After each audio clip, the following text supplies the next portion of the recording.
Access to research and knowledge that serves the public good is central to the University of Tennessee Library's mission to cultivate, disseminate, and preserve knowledge.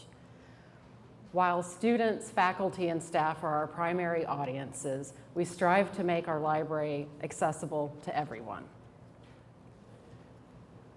Chained libraries were once state of the art.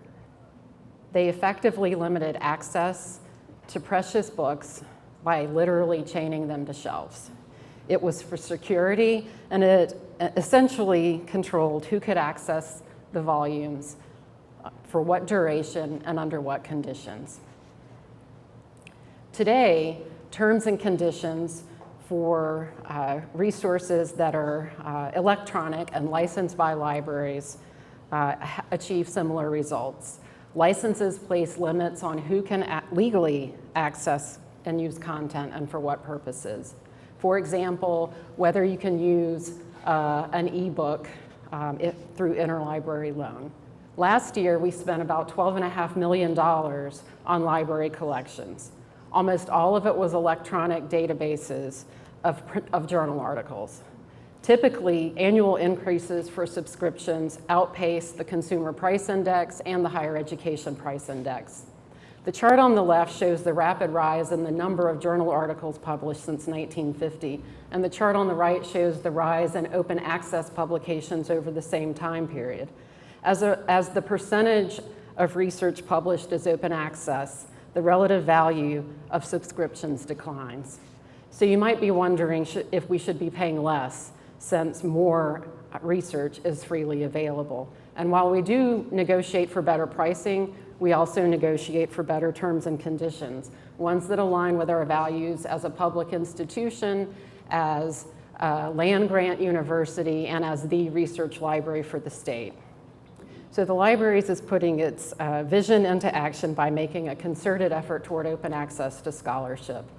While our move echoes that of other prestigious libraries such as MIT and the University of California, ours is distinctively volunteer.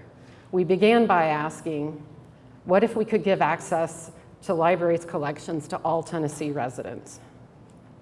Through Extension, UT has a presence in every Tennessee county. Can we think of Extension as a branch library? So that's where we started. And while it's a work in progress, we are renegotiating licenses and here are, among other things, some of the things that we're doing. We are insisting on accessible products so that everyone in the volunteer community can make use of the resources that we purchase. We are eliminating non-disclosure agreements and confidentiality clauses so that you know what we pay. And we are allowing for text and data mining and other non-consumptive uses so that you can use it to read and your computers can also machine read what we license. And we're going to preference vendors who support and demonstrate a commitment to public access. We are asking for UT authors to be able to retain their copyright to their works and to deposit copies in open access repositories such as our own Trace. The steps we're taking to open research fall under broader statements such as the one you see here. This is one of the 4 tenets of access that we've authored as part of our vision for access to information.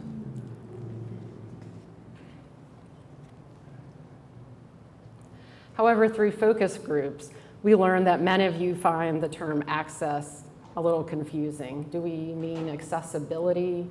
Do we mean automatic textbook billing, that is inclusive access? Are we talking about affordable education? It just wasn't clear when we did these focus groups. And so we're developing a communication plan with some simple statements targeted to specific stakeholder groups, such as students, faculty, administrators, legislators, and Tennessee citizens.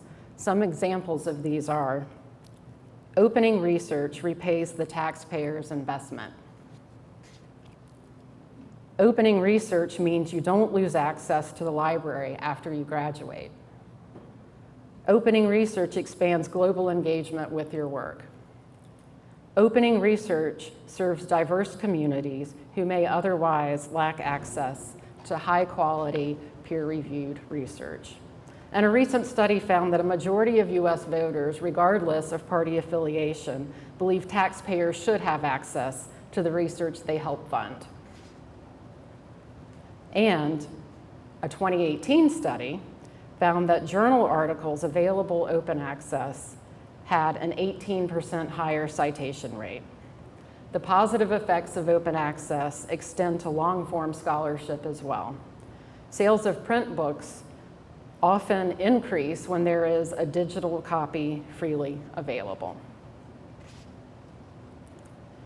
And just in August of this year, the White House Office of Science and Technology Policy announced that almost all federally funded research would require a public access version to be available beginning in 2025. So what you see here is a report from Elements, I know, showing that UT faculty produce somewhere between 4,500 and 5,000 different scholarly or creative works every year. I invite you to work with the UT libraries to make more of your research publicly available.